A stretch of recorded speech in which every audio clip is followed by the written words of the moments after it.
Hello hi నమస్తే welcome back to food is life. ఈ cool వెదర్లో evening పూట ఏదైనా టేస్టీగా తినాలి అనిపిస్తుంటుంది కదా.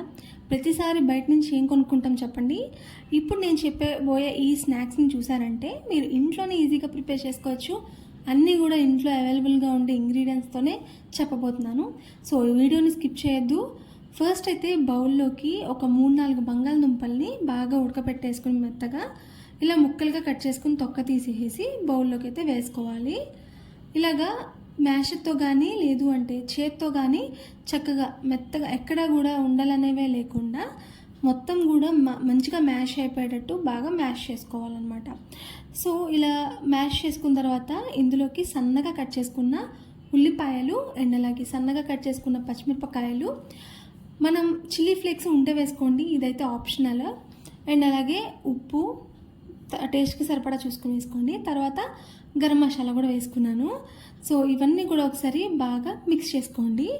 ఒకవేళ మీకు కలర్ కావాలి అనుకుంటే కొంచెం కారం అయితే వేసుకోండి, లేదు కారం మనకి సరిపోతుంది అనుకుంటే వద్దు.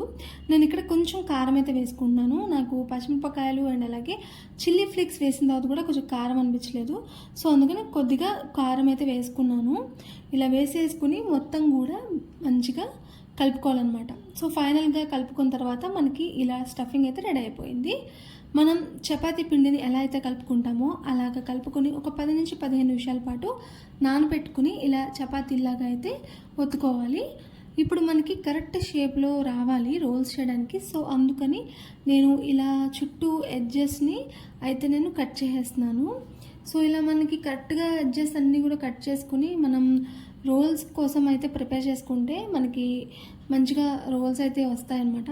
సో అందుకని చపాతీలాగా కట్ చేసుకుని ఇప్పుడు నేను ఇక్కడ చూపిస్తున్నాను చూసారా, ఇలాగా అయితే మనం ప్రిపేర్ చేసుకోవాలి. ఇప్పుడు మనం ఒక ఎడ్జ్కి ఇలా మనం ప్రిపేర్ చేసుకున్న బంగాళదుంప స్టఫింగ్ అనేది పెట్టేసుకుని ఎంత కావాలనుకుంటే అంత చూసుకుని మనకి పట్టి ఉన్న వెడల్పుని బట్టి చూసుకుని మనం స్టఫింగ్ అయితే పెట్టుకోవాలి దానికి తగ్గట్టుగా. లేదు అంటే ఎక్కువ పెట్టుకున్నాం అనుకోండి బయటకు వచ్చేస్తుంది.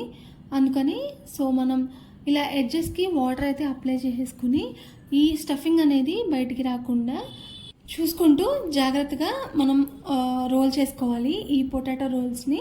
సో ఇలా కొంచెం ఎడ్జెస్లో ఏమైనా బయటకు వచ్చిందంటే స్టఫింగ్ ఇలా మనం అడ్జస్ట్ చేసుకోవాలి లోపలికి.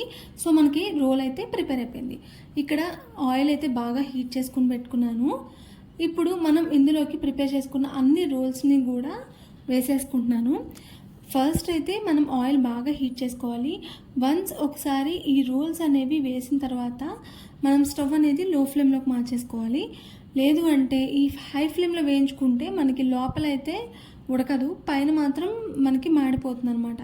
అందుకని ఇలాగ ఎప్పుడైనా కానీ లోపల స్టఫింగ్ పెట్టుకున్నప్పుడు హై ఫ్లేమ్లో ఉన్నప్పుడు కడాయిలోకి వేసుకోండి. ఆ తర్వాత మనం తక్కువ ఫ్లేమ్లోకి తగ్గించుకుని వేయించుకోవాలి. అప్పుడే మనకి లోపల నుంచి కూడా బాగా వేగుతుందనమాట. సో ఇలా కొంచెం అటు ఇటు తిప్పుకుంటూ అన్ని వైపులా కూడా బాగా కాలేటట్టు కాల్చుకోవాలి. వన్స్ ఇలా కలర్ చేంజ్ అయిన తర్వాత మనం తీసేసుకుని సాస్తో కానీ తిన్నారంటే టేస్ట్ అదిరిపోతుంది అనమాట. సో మీరు కూడా ఎండ్ వరకు వీడియో చూసారు కదా, ఈజీగా అనిపించింది కదా ప్రాసెస్. సో మీకు ఎలా అనిపించింది అనేది కమెంట్ చేయండి. మీరు కూడా కంపల్సరీ ఈ రెసిపీని ట్రై చేసి ఎలా వచ్చింది కమెంట్ చేస్తారని అనుకుంటున్నాను. Please subscribe to food is life.